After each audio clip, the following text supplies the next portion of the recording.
Hey, what's up everybody? It's Lyds, and we're back for some more Thronebreaker, and we are back in Ongren, and we, a little while back, of course, finished this initial encounter, and we most recently learned a little bit more about the past of Isbel, who apparently was, slash, kind of, sort of, still is an Nilfgaardian, and we convinced ourselves that at least for the time being, we'll keep her in our group, but if she shows any other signs of traitorousness, then she's on her way out. But we are about to head into what could be our first, I guess you could call it optional encounter in this area. And so most of the time in previous areas, we found that for what it's worth, the main quest missions tend to be a little bit easier than the optional ones. So I think this is going to be our first real reality check of how hard are things going to be here in this area. And so, makes me a little nervous, because we've not really done anything to upgrade our deck since getting here, but, well, let's hop in and see what we're getting ourselves into here. Ghost Town. The inhabitants of Ongren had always endured many hardships: war, disease, poisonous swamp gases, and, above all else, monsters. Nowhere was safe. Not even their own homes. Okay, it's a standard battle. We don't see too many of those, oddly enough, so we have to win 2 out of 3 rounds, and don't know, there might not be much in the way of alternate rule sets or cards starting on the board or any of those types of things we tend to see in other encounters. But the big question is, how tough is this enemy going to be?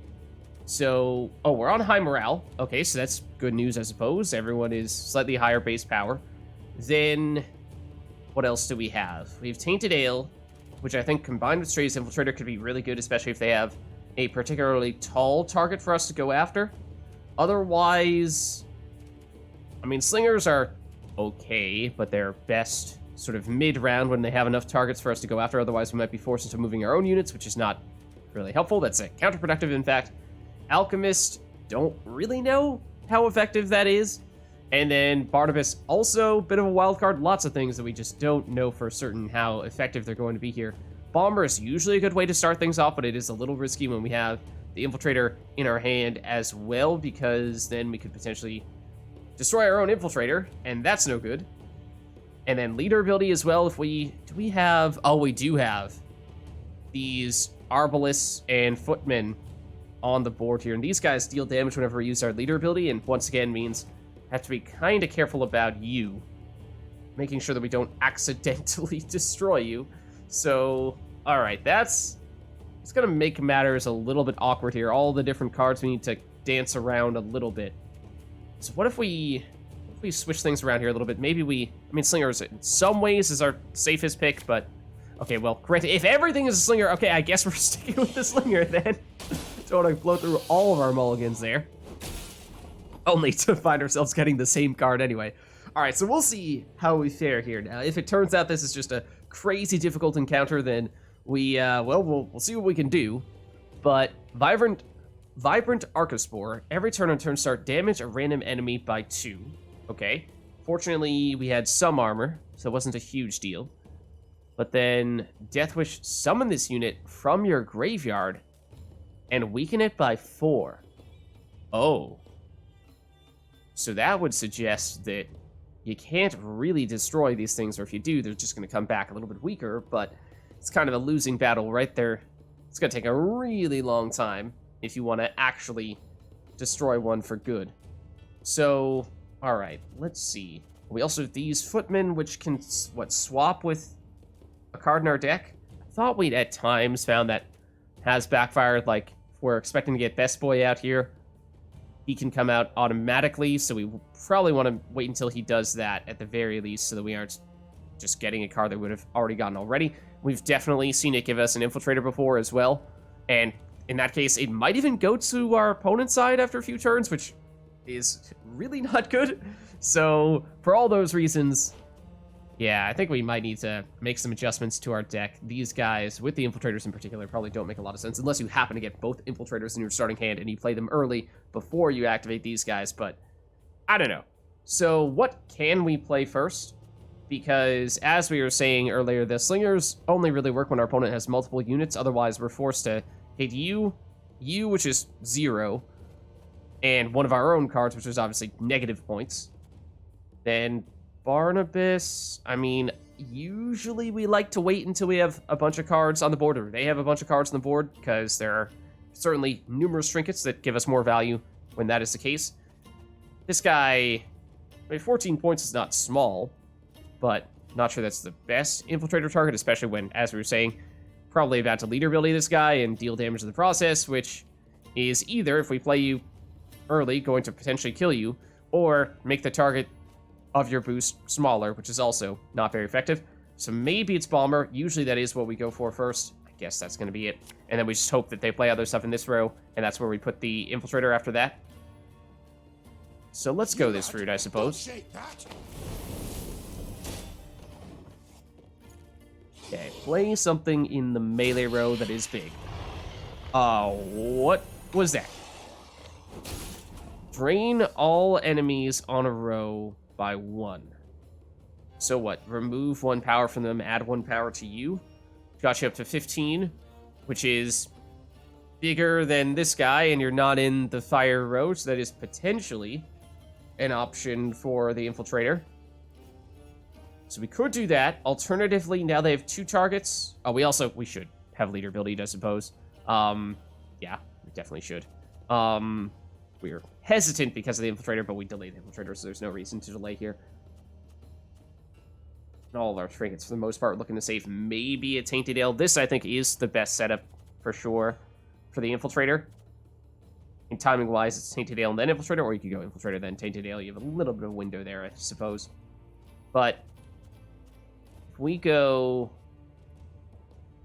I guess there's a, no, if we go, what was it? The Slinger, move both of you guys. Yeah, you'll still be on different numbers. It's not like it's going to set up a bigger leader ability anyway. It's going to put you in the flaming row and you not in the flaming row. This probably would have been the better target for the infiltrator, but maybe it's not a huge deal at this point. We can still wait and see if there's something better for us to go after later on. And we'll just move the horn because it's not a huge deal. Just a little preemptive, but it gives us a little more time to see if we can get a better option for this infiltrator, and we should do this.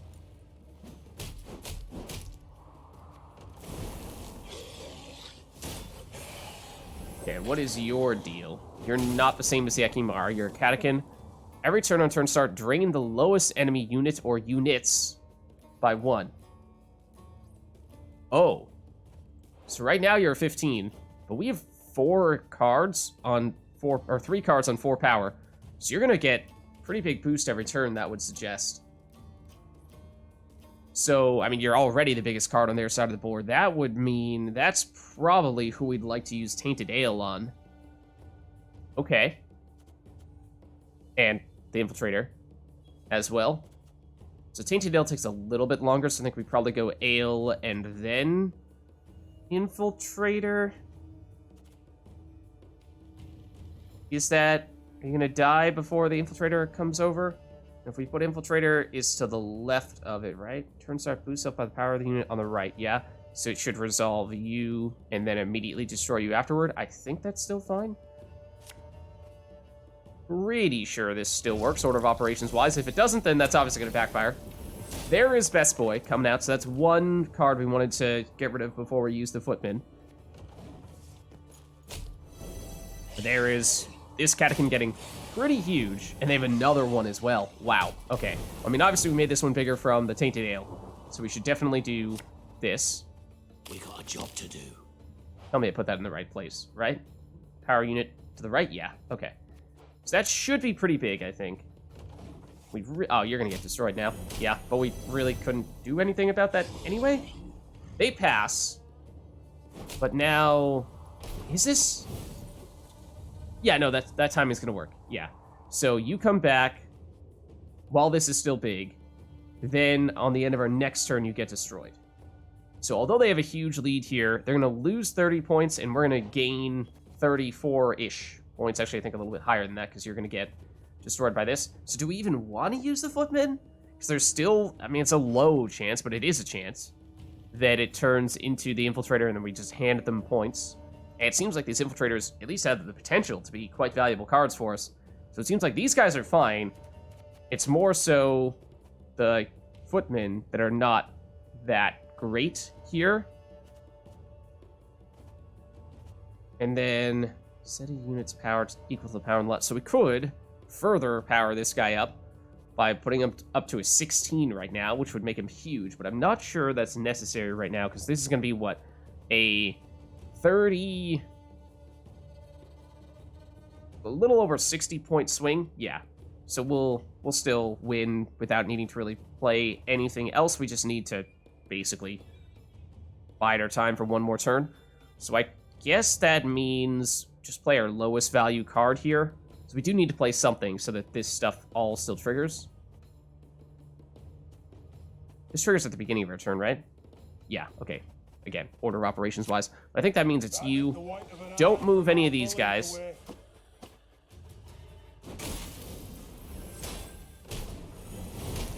Okay, this should be the conversion we're looking for. You turn into a 36, and then you're going to also get destroyed, which technically isn't even necessary anymore. But we do this, and we win the round.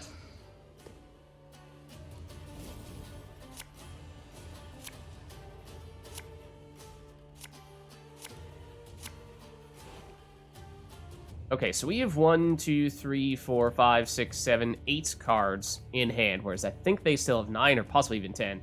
We did play more than them in round 1. So 1, 2, 3, 4, 5, 6, 7, 8, and 9.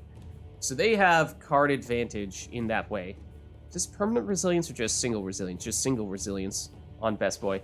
Okay, so usually that would mean we'd either use a throwaway card here and just draw back up to 10 for round 3 and only play in round 3. We could try to push for a 2-0 win, but obviously they have one more card than us, so that's not a great fight to be trying to win, because they have an advantage in that way. We have 6 points on the board to start off with Best Boy, but I'm just not sure that's really enough to make that much of a difference. I think their one card is going to be worth a lot more than our 6 points on him, so other than that, just want to double check, because we had the footmen, the Gesso footmen in round 1, if we had used them, would have thinned out other cards from our deck. We theoretically have 5 still. Because if we look at 5, play 2, discard the rest.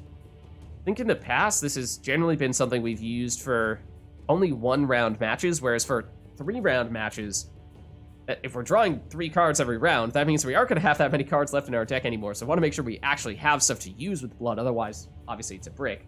So a little concerned about that. But given how we didn't use the footman in round 1, maybe we're still fine there. I think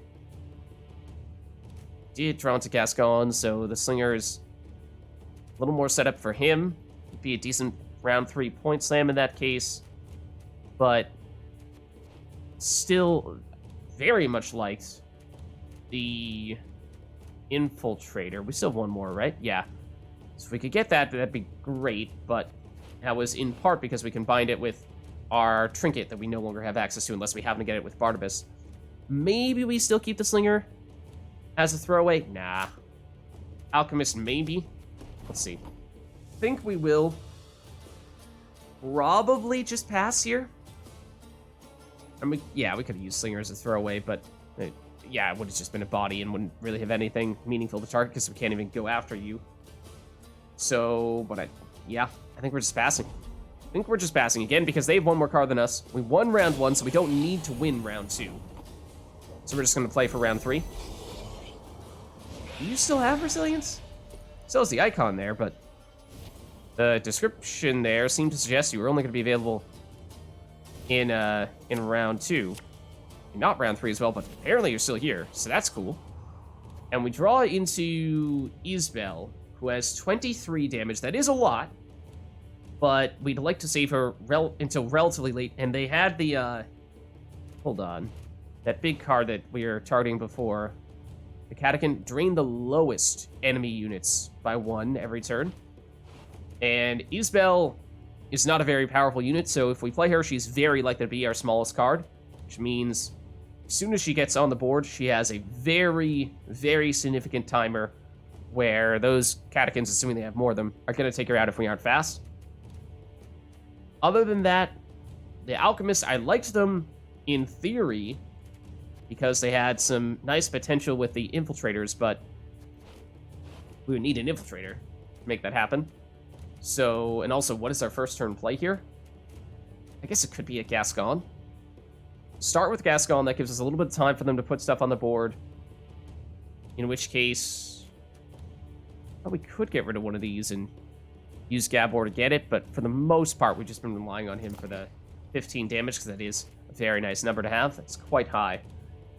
Barnabas, as I was saying, generally we like to wait. So it's just turn 1, and then what can we do for turn 2 until they start getting enough stuff on the board to set up the Slinger. And then once they've done that, we can probably consider Barnabas, and then, you know, the Alchemist and Gabor. I mean, Gabor turn 2 could work.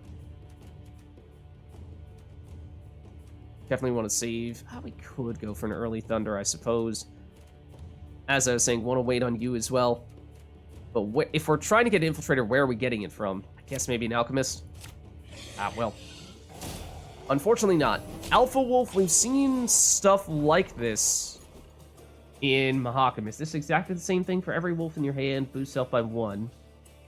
Then damage random enemy by 2. Repeat the ability whenever a wolf ally appears. Okay, so we know if you start at 11, you get boosted by the number of wolves in hand. We know they have 4. For every wolf in your hand, boost self by 1. So yeah, you have 4 wolves in hand. So that means they're going to get a lot of damage, adding up from this, and it scales the more they have on the board. So we do have leader ability back, so we can definitely hit you. And if we do that, and combine that with Gabor, we could actually take you out immediately. So Gabor would have slight overkill damage that we'd be missing out on. So we could still go Gascon first. Leader ability and wait one more turn before we do Gabor. Maybe that's the play. Maybe we do this. Quick and painful this'll be. Move this to set him up a little bit more and hit you. 0-13, which means slight overkill damage for Gabor, unless and until you play something else, which you will. And so now we use you and destroy you and basically just get rid of your armor. And then after that, I mean, we're still kind of waiting. Since we're removing a card, we're waiting for them to get more cards on the board before we start using our slingers. Yeah. Okay. It's very damage-centric in this round. I'm trying to shut down these wolves. As we were saying, the earlier we do shut them down, the more quickly we can, or the more effectively we can remove their damage, since the more they have, the more the damage scales. Just want to put you in a place where it works with Alchemist if we want to Alchemist ourselves. Set unit's power equal to the power of the unit on its left. So that means we would want to have Gabor to the left of Best Boy, right? Although we can't really target you anyway, because you have immunity. Do this. Do that. So that means they have 2 less damage from each of their wolves whenever they play one. Also, wait, what is their leader ability? Whenever a vampire is played... I didn't obviously... Oh, well, there he goes. Whenever a vampire is played, boost it by 2. Oh, okay. That explains some of the bigger vampires in the previous round. Alright. So we can't quite destroy you with Thunder, even if we wanted to. If we were to go Slinger here, we could do some damage with it, but we'd have to move the Horn with the last round, and that's obviously not all that efficient. I suppose there's a chance we could go Blood, and I think we're actually guaranteed to see an Infiltrator, because I believe, this is misleading, it says 3 here, even though we see a whole bunch of stuff here. We've seen this bug in the past where the cards that start off on the board, for some reason, also say that they are still in our deck, but I think it's actually the Infiltrator, the Alchemist, and the Bomber. So, ooh, thinking about that a little bit more. Bomber, we'd obviously like to play as early as possible if we're planning on using that, because that means we get more damage out of it. The Infiltrator, we'd want to put in a row that does not have a Bomber in it, or rather does not get set on fire by the Bomber. Don't have a great target for the Infiltrator yet. And then I'm thinking we'd, I guess, just not use the Alchemist. That's when it gets discarded. We might still be waiting one more turn before we do that. Just to see, because if they do play, I think the Catechin would be the best target for us to go after, assuming they still play one. We know they still have, what, 3 more wolves in hand, which is significant, but not the entirety of their hands. So presumably they still have some vampires, right? So, yeah, I think that means it's Slinger. Not perfectly optimized, but that's kind of what I was getting at before, was until they play more units, we're not going to have a perfectly ideal setup. Okay, that's what we're looking for. That's what we're looking for, I think. So now, I mean, we could hit all of them with the Slinger. Although it does mean we're hitting a card that we would eventually like to put an Infiltrator next to. So I think we may just go for that now. Especially because we kind of like to get rid of this wolf relatively soon, if possible, with our Thunder leader ability and whatever else, maybe something with Barnabas, because that way we're, again, reducing their future damage. So I think that does mean it's blood this turn. Is there anything else? I mean, there's a chance Barnabas would give us something that we can play cards with from our deck, but we have to commit to blood here. So Infiltrator gets played. Just do a quick check for Alchemist. Yeah, no, everything's really close, the numbers. So it's not like it's going to be a big factor. So Alchemist goes away. And then Infiltrator, make sure we put it in the right spot. Boost self by the power of the unit to the right. So we put you here. Technically speaking, the longer we waited, the bigger this would have become, but I mean, eventually we might see if we have a way to destroy it. And Isbel, I think, just does random damage. So at some point, she might end up hitting this, and we want to have you boosted up before we feel the need to do that. So it does also mean that for this, let's put you, we're setting you up for Alchemist. Set unit's power equal to the unit on its left. Equal to the unit on its left. So we put you here, and we can make you as big as Gascon. We're gonna set this row on fire, although it has fewer units in it. We obviously don't want to take out our Infiltrator, and we don't want to damage this Catacomb, at least not in the short term, until this comes over. There's another wolf. And so we, for that reason, would let... Oh, you... Ooh. No me gusta. Actually, tell you what. We still have a solution. So I don't like the fact that it interrupted the Infiltrator being next to the Catacomb, because obviously the Catacomb is bigger and is going to continue to become a little bit bigger. But we could still shuffle some people around here using this Slinger. So if we do this... Thing about slings, they hide well. It will make you still be next to this guy. So I think that's definitely the right move for us. Then you'll come over and be pretty big. That's another card we'd like to have someone next to. Another wolf. Okay, so they don't have too many left at this point, I don't think. But destroying one would be nice, and I don't even remember. We might have had our leader ability back on the previous turn. But, so now, if we were to Thunder for 10, could almost destroy you. We deal 5. Actually, drop you both down to 3, wouldn't it? Then we could do leader ability on 3 and destroy 2 wolves. That seems like pretty decent value. Obviously, if we go here, we get the damage to the adjacent units on both sides, so it's kind of nice from that standpoint. But I think to set up the leader ability and remove 2 wolves in 1 turn is definitely a good thing to do, especially because I think they still have 1 or 2 remaining in their hand here. Kind of lost track, but does mean we're removing the stuff with that's in the fiery row, but I think it's still worth doing. Think it's still best. Yep, my math was right. They're both on 3, which means you can remove them both with leader ability. So that looks good to me.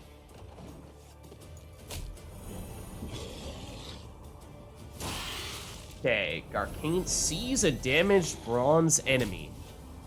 Okay. That was potentially going to be the one we boosted up with the Alchemist. I think Alchemist is going to be one of our last plays.